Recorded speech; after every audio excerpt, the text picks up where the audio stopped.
the Why Not Us podcast. So I'm pretty stoked. Um, Obviously, this is a continuation of our other podcasts that we've done in the past, but it's good to have some video to it, throw it on YouTube, see if we can put out a better product. So I'm pretty thrilled about this. So anyway, we picked the Why Not Us for the name because that's what we talk about all the time is why not BYU to win the national championship in every sport. And we may or may not believe that that's true 100% of the time. So that's the inspiration for the podcast, obviously. And yeah, just glad to be back with Dad and Jace. And yeah, so Dad, we'll just start with you. Kind of give us a little bit of a breakdown of kind of what we're going to be doing on the show.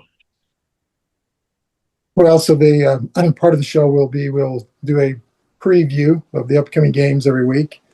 We'll look at the team offensively, defensively, strengths, weaknesses for BYU and then the opposing team. And then we'll do a review of the prior game, and hopefully some of us get to experience some home games. We can talk about the atmosphere at the game, what happened down there, who we thought was the MVP of the game, play of the game, all that kind of fun stuff. Just review what happened and kind of dissect from a fan's point of view what we thought happened. So that'll be two things we'll do every week. Awesome. And then we'll kind of, after we talk about BYU and all that stuff, we'll kind of transition. Jace, you want to go ahead and preview that a little bit? Yeah, so then to kind of reach a more broad audience, I guess is the intent there with a little bit of fun competition between us three is we're going to have a pick 'em segment. So we're going to have, some pick 'ems from the Big 12, maybe an underdog look that is coming up, and then one that's on the national scale that obviously everybody's going to be tuning into. And so we'll have our picks for that. That we will do as well, and have kind of a running score on who's winning throughout the football season, and then transitioning to the basketball season when that time comes. For sure. Awesome. I love it. Yeah, so super excited. Obviously, this is being recorded on Sunday before week 1. So we're gonna kind of preview the week 1 games. BYU doesn't play till week 2, so next week we'll kind of get into the first game. We will kind of preview and recap BYU's season last year and kind of talk about what we expect upcoming this time. So, but first, I think let's just start and go straight into the kind of our top plays from last season. We'll do kind of a little bit top 3 snake draft kind of deal. And then we'll just pick each play we thought was the best from last season. And so I think we'll just go, Jace, which slot do you want to go in? You want to go 1, 2, or 3? I will go 1. Okay. Of course. There's a clear number 1, I think, obviously. Next time I'll get us a randomizer so we can, but I just figured we can start with that, and then I'll go, or Dad, you can go 2, actually. I'll go 3 if that works for you.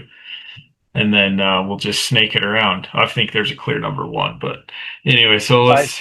We'll see, because I do too.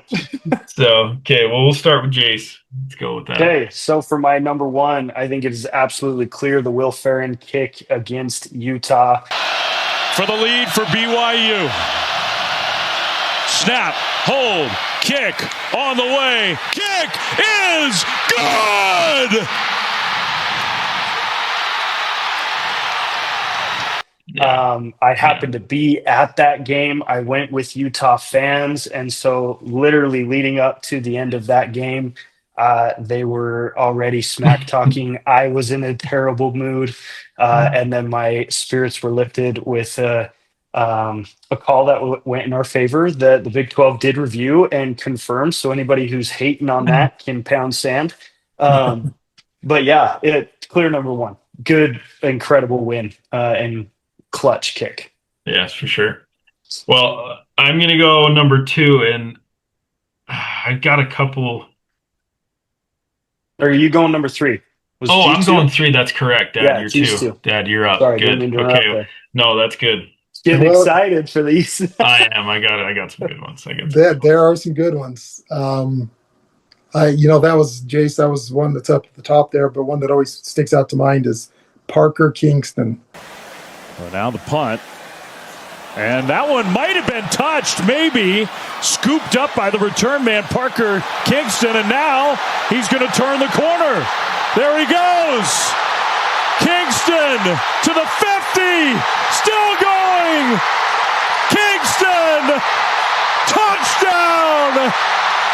Yeah, I got that on 100 yards, 100 Yes. yards punt return against K-State. That was just an incredible play. And the momentum of the game, that was just one of several plays in that game. But that was an awesome play to see him bring that back. So that one's up there at the top for me. Gotcha. Yeah, that's a great pick. Okay, so I'll go twice then, and I'll wrap back around to you, Dad, and then Jace. So yeah, that was my 1 and 2 already. Man, I got a couple. So I think with my first one, I'm going to go with the fumble recovery against Kansas State, our first touchdown in that game. All their timeouts, handoff, and the ball comes out. The ball's out. BYU scoops. BYU scores. Obviously, we were also at that game, and I just thought the whole first half was really boring, just kind of slow moving, whatever. And then that play really that was the play that started the 38-0 run pretty much. So I got that for my number 1 play. And then number 2, I'm actually going to go with the Utah game again, and I'm going to go with the holding penalty against Utah to give life back into the game. Great call. And upon further review, that was a holding penalty. And actually, the ESPN announcers at the time, they said it's a great call. So Retzloff goes down. Reed got to him. There is a flag in the secondary. There is a penalty flag. Utah is celebrating, but I think this one's going against Utah. Holding. Defense number 5. 10-yard penalty. Whoa. Automatic first down. Whoa. Yeah, and that's a good call by the officials. Yeah, so I'm going to go with the fumble recovery touchdown against K-State to start, and then the holding against Utah. So back to you, Dad. Well, let's stick with the Utah theme because I think we'd be remiss if we didn't go back to Keelan Marion kickoff return. Utah, the rivalry is back, and we got a ball game. Utes get in the end zone for the first time. Kick return for BYU, and a big one to midfield. He beats the kicker down the sideline. Marion, touchdown, 96 yards. So good. That was just what a momentum swing that was. You know, they go down and score, and they kick off, and Keelan Marion, what a stud. 2 returns last year. So that one's right up at the top of the list, too. I mean, the rivalry game is at the top of the list. Is one of the most competitive and fun games of the year. But yeah, Keelan Marion taking it to the house against the Utes. That's great. That's awesome. All right, Jace, 2 for you. I am going to go with, for my second pick, the Oklahoma State game, throw across kind of the middle to Darius Lassiter to get the winning touchdown. I think I appreciated the celebration just as much as the actual play. Darius always had a great touchdown celebration.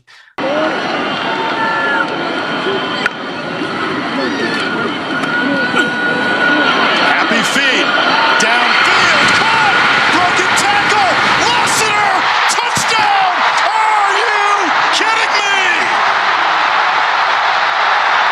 But being 6-0 in that point and, you know, kind of struggling through and going through the fire like we did, that was a huge, huge play in the season. So I love that one. And then to pick from the other pick to piggyback off of the celebration, I'm going to go with Isaiah Glasker's pick against Colorado. That was my last one. And he does the Sanders, what do they call that? The Sanders Shuffle. Yeah, the Sanders shuffle. Yeah. right in front of him. Really good discussion, and just a reminder, the leadership on this BYU team, how important and impactful it's been. Flag down, Sanders, dangerous throw, and intercepted. Oh, it was legendary, man. That's a great pick. That was on my list. I would have taken that one. So back to you, Dad, for your last one. Oh man, there was a lot of good plays last year. But I'm think I'm for my last. I think it's my last one, right? I'm going to have to go to the Colorado beatdown and go back to Parker Kingston again, taking it to the house. Good punt.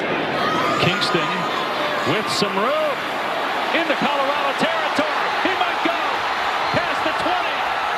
Kingston into the end zone. A punt return touchdown. Because that just kind of set the tone for that whole game. That was just literally was like beat down at Colorado.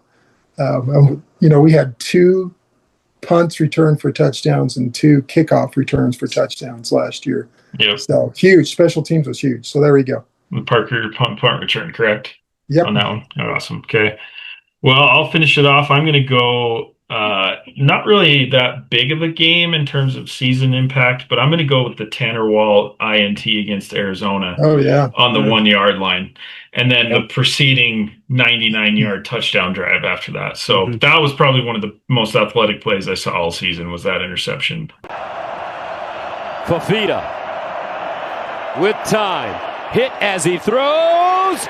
Intercepted at the goal line. Wow. That was the one where he like jumped up, tipped it, and then caught it? Or no, he was running running sideline to sideline, and he was going out of bounds. Yep. Picked it off at the 1. Yeah. Yep. So incredible.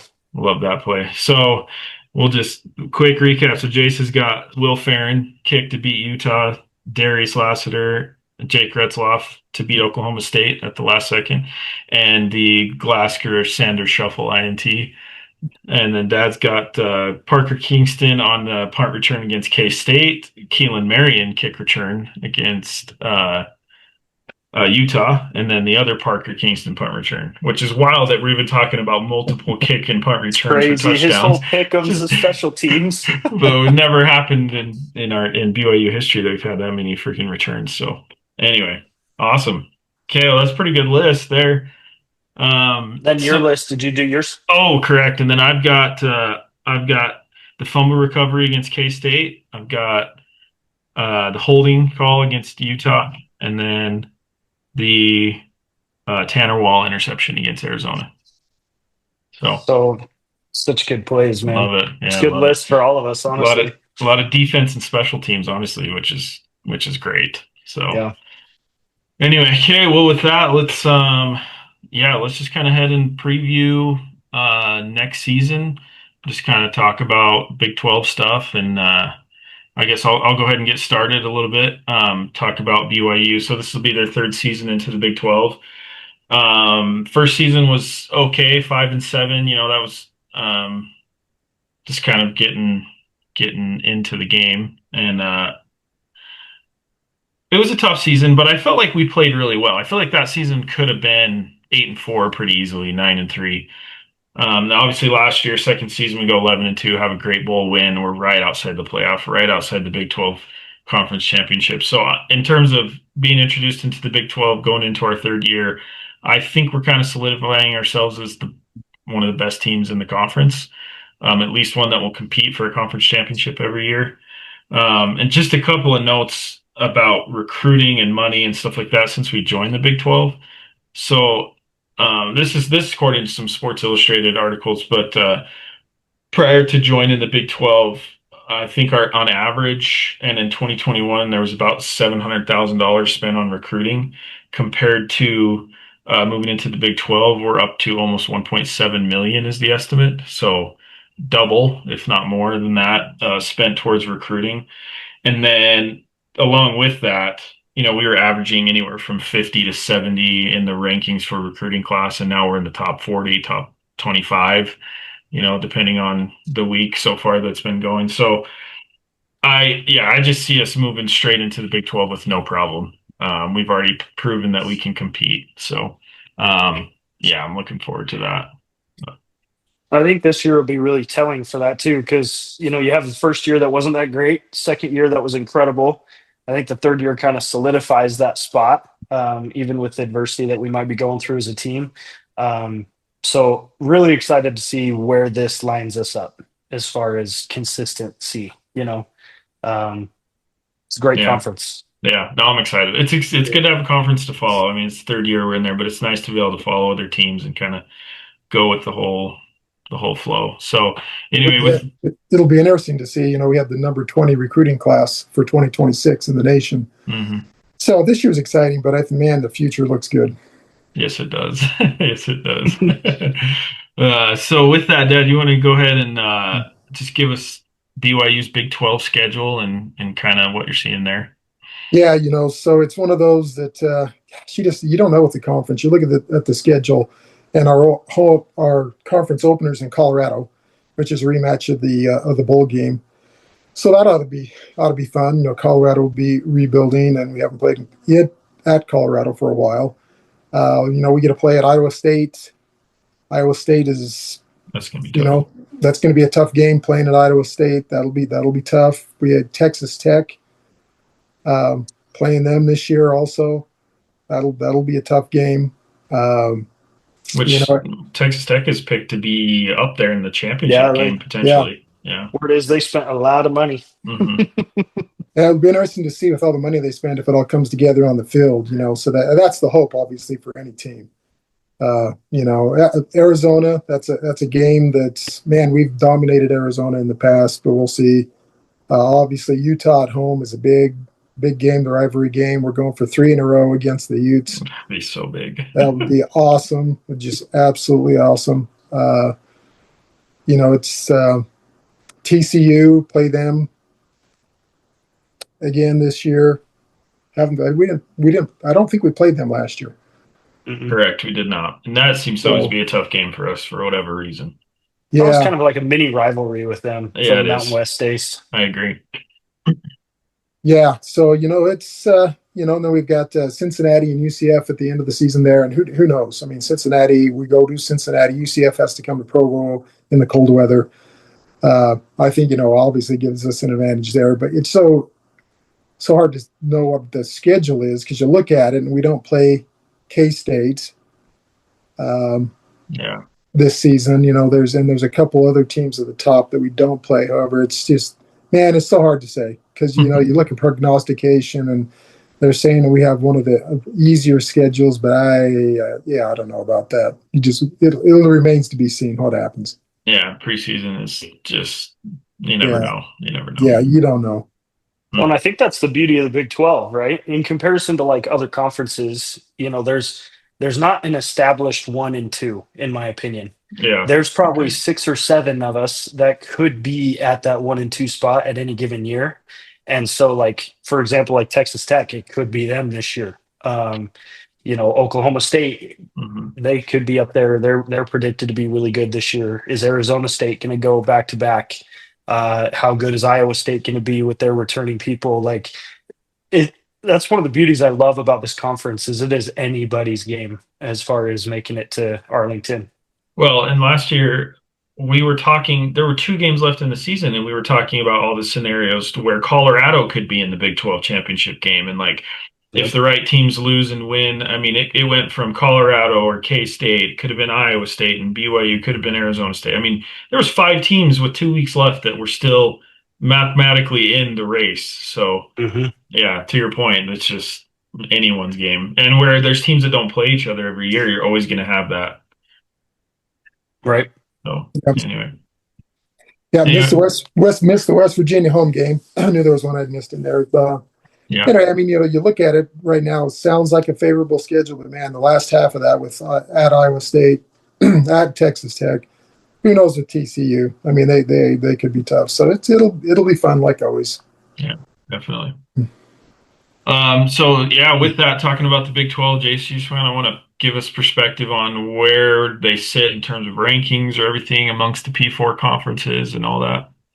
Yeah, I mean, there's a fair amount of us that are just outside the top 25. So you got BYU that's getting some votes, Utah that's getting some votes, Baylor.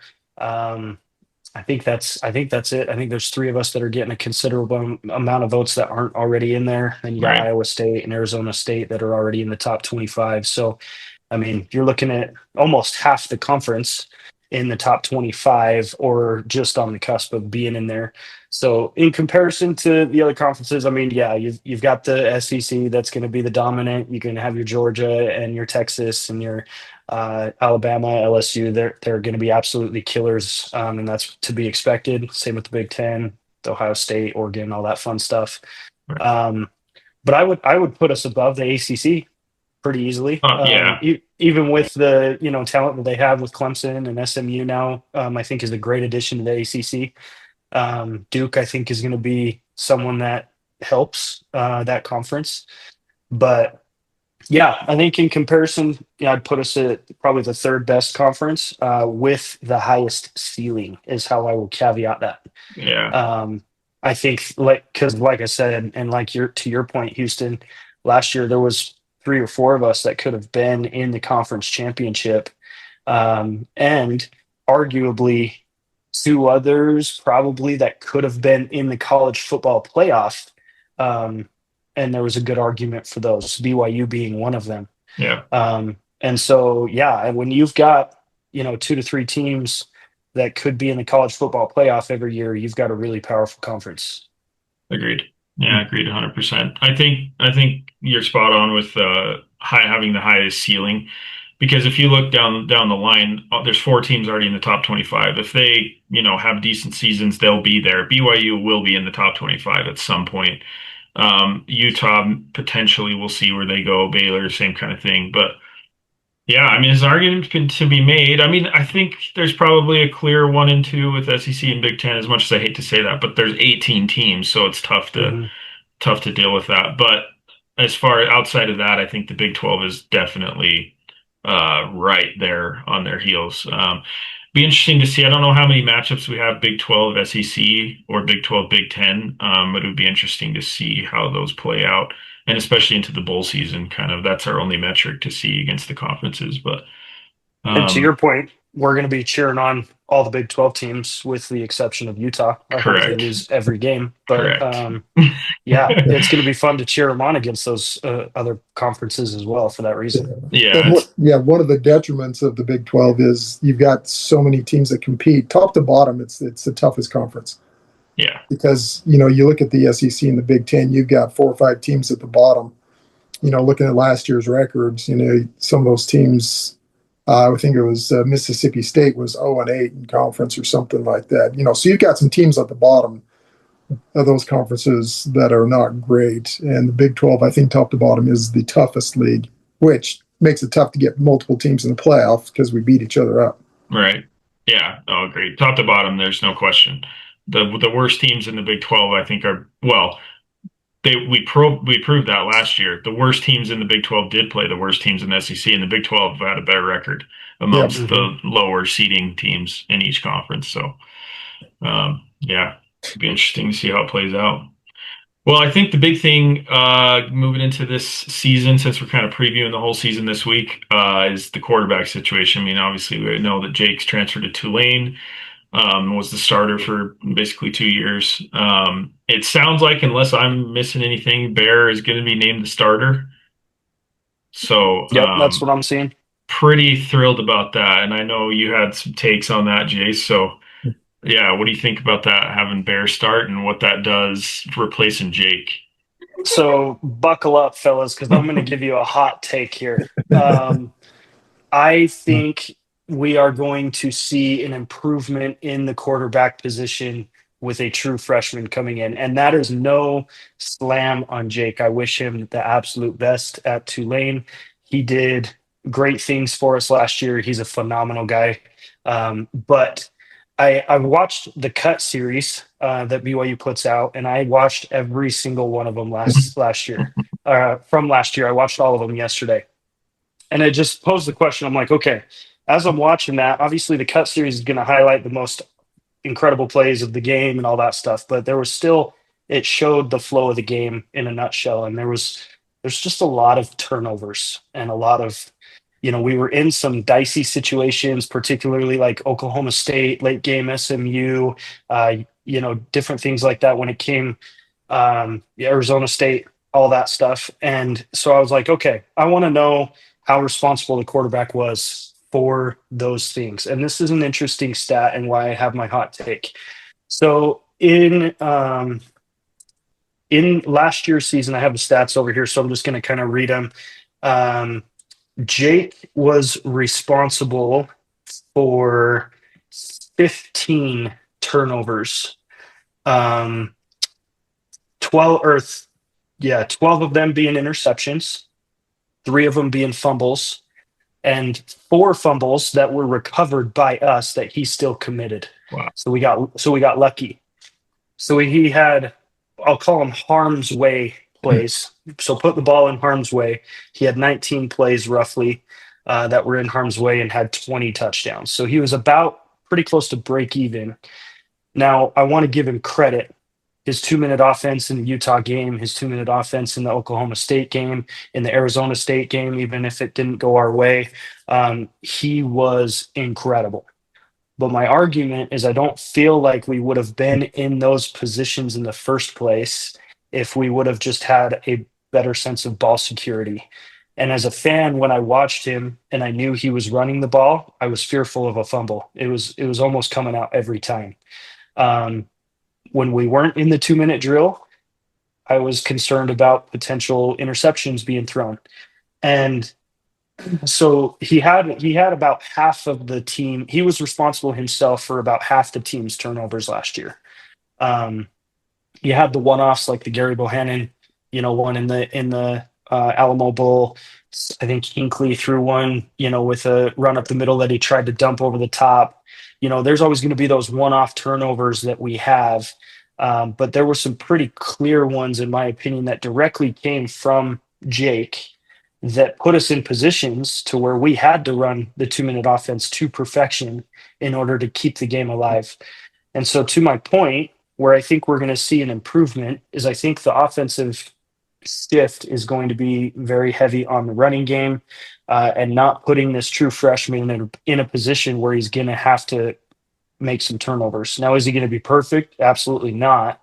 But I would argue that we see an improvement on the turnover game, which puts our team in better positions, better scenarios, and all of that stuff. And so that is my hot take. I think we see an improvement in the quarterback room with a true freshman starting at BYU. Love it. Well, like we kind of went back and forth before. I personally don't think it's that hot of a take.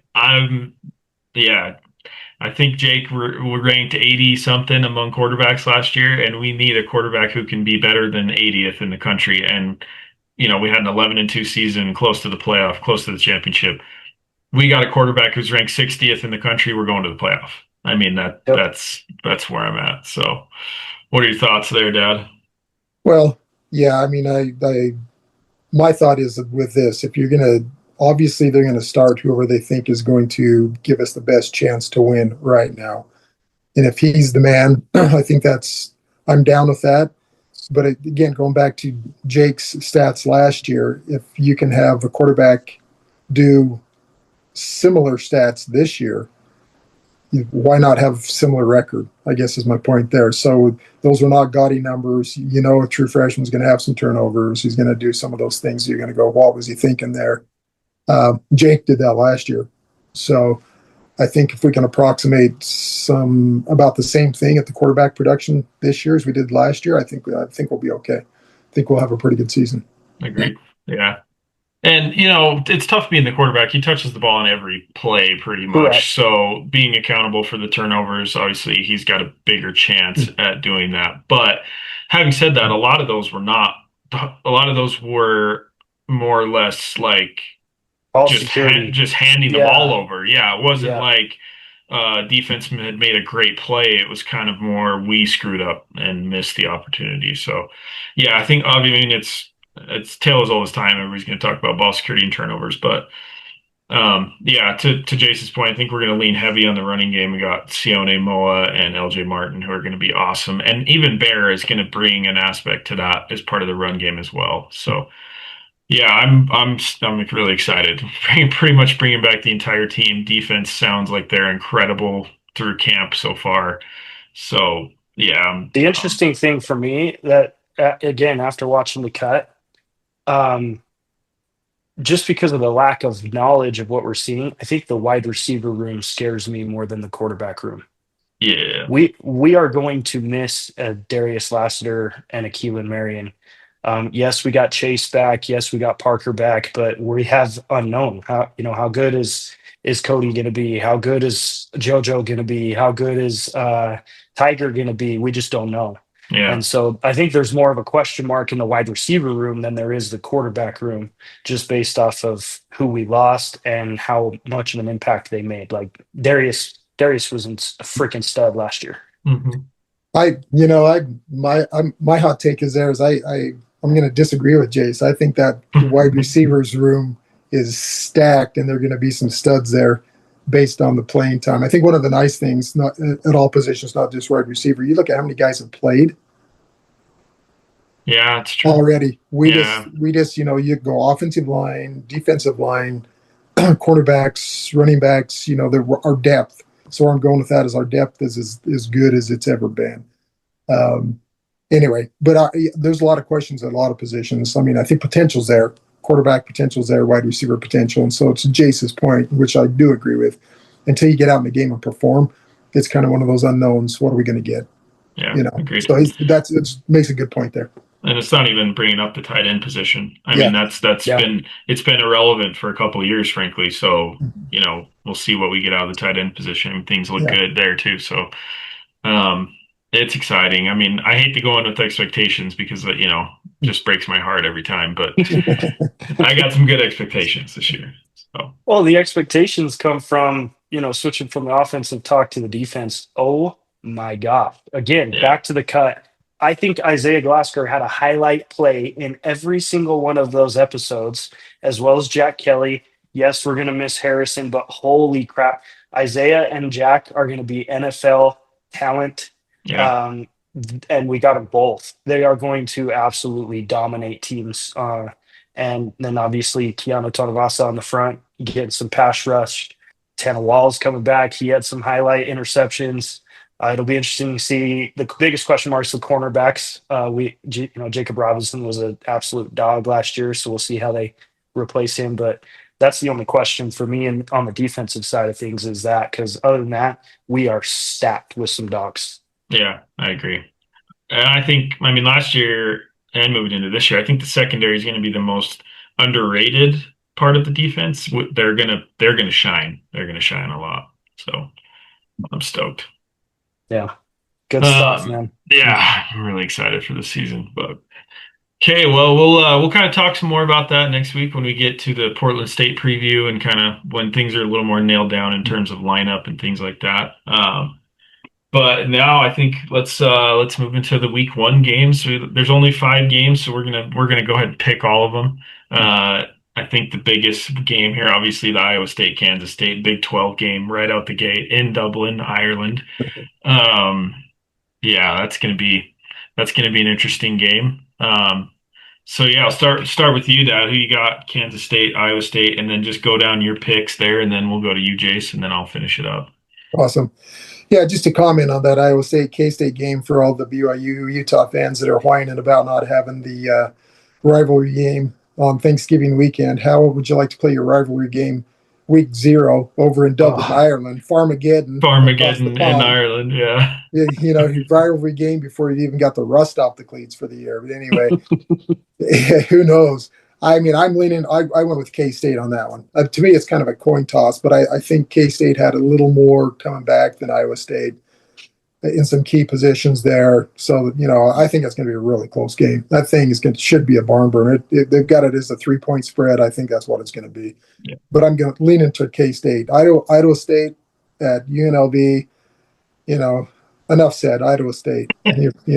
UNLV was really good last year. Who knows what they're going to be this year? But you got to go with UNLV. Idaho State, the Bengals, they haven't brought a quality product in a few years, and they're FCS. So the Fresno State Kansas game, I think that one's going to be the reason I'm leaning. It's at Kansas, so there you lean towards Kansas. But the other thing I read is they're opening up their brand new stadium this year. Kansas isn't going to lose in their new stadium first game. I've got to go with Kansas because of that. Sam Houston, Western Kentucky. just don't know much about either team, but Western Kentucky's been pretty good, and they're 10-point favorites. I'm going with Western Kentucky there, and Stanford at Hawaii. It's pretty sad when Stanford is the underdog here, but they got to travel to Hawaii. Stanford's program's in disarray. I'm going with the Rainbow Warriors on that one. Hawaii. Stanford isn't just going to come. They're going to be too busy on the beach. I'm sorry. It's at Hawaii. Yeah, I like it. I like it. That's good. That's good. Good picks there. Jace, what do you got? So yeah, Iowa State, Kansas State. I'm going with Avery Johnson. The guy is an absolute unit. You know, having beat them like we did last year, I think, credit to our defense and special teams and some of the anomalies that happened in that game. He played actually pretty well. And he's a junior this year coming in. He's more experienced. I think he's a dog, and he's going to help lead Kansas State to that win. Idaho State, UNLV, you'd be dumb to pick Idaho State. So I think we're going with UNLV there. Fresno State and Kansas, I'm going with Jaden Daniels as well. Also a very seasoned QB, and is going to make Kansas. I think, that's one of kind of the sleepers in the Big 12, in my opinion. They're not getting a lot of recognition. I think that they will come the middle of the season. I think Kansas is going to be a team to watch out for because they've got a lot of talent. Sam Houston, Western Kentucky. I am also going with Western Kentucky. Don't know too much about those programs, but just kind of went default with the spread there. But we'll see. We'll see how that goes. And then Stanford, Hawaii. I am going with Stanford, even though they are going through the rebuild phase and all of that stuff. I just think that, I think Stanford's going to pull away. It'll be a close one, though. Yeah, I like it. I like it. Well, I guess we're going straight across the board, Kansas State. I mean, which is crazy. Iowa State's a great team, but I think Avery Johnson, like you said, Jace, is the difference there. He's coming into his junior season. I mean, he's going to be ready to go. They're going to have a chip on their shoulders from last year, just out of the Big 12 championship. Definitely got to take K-State there. Yeah, UNLV. They're going to win by 50. I just don't even think that's. We're from Idaho. We should be going for the Bengals. I know, and I wish we had something to cheer for, but there's nothing. So, Kansas, Fresno State. Kansas is kind of an unknown. I'm gonna take them. It's at home, new stadium, Jaden Daniels, all the things you guys mentioned. Be interested to see though, coming off a tough year last year. They were getting better towards the end of the season, so. I think they'll take care of business there. I'm going to take Sam Houston. That game to me is kind of a crapshoot. I know it's on the road, but never know. I'm going to go Sam Houston on that one. And then I was leaning back and forth. I'm going to take Hawaii as well. I just think the 17 fans that watched Stanford at home last year are not going to make the trip out. And they're going to get caught up in the beach in Hawaii, and Hawaii's got a chance to beat a Power 4 team, although they're probably the worst Power 4 team in the country. You get to beat an ACC opponent at home. So, I think I'm going to take Hawaii there. So, should be interesting. Pretty well straight across the board there. But once we get into the games throughout the season, especially the Big 12 games, I think we'll have some different picks going on there. But we have a little bit of spread there going into the last couple games, so we'll see. We'll see what happens there as far as the pick'ems go. Take an early lead for some of us. True, absolutely. So. Well, it'll be fun to watch and see what Stanford does, since how we got them coming up here. Yeah, at home in the near future. So I think that's part of also my bias is, anytime I know we have a team coming on the schedule, I want them to win so that we look better when we beat them. So that's probably what I chose Stanford as well. Absolutely. Any help we can get on the eye test would be great. Yeah.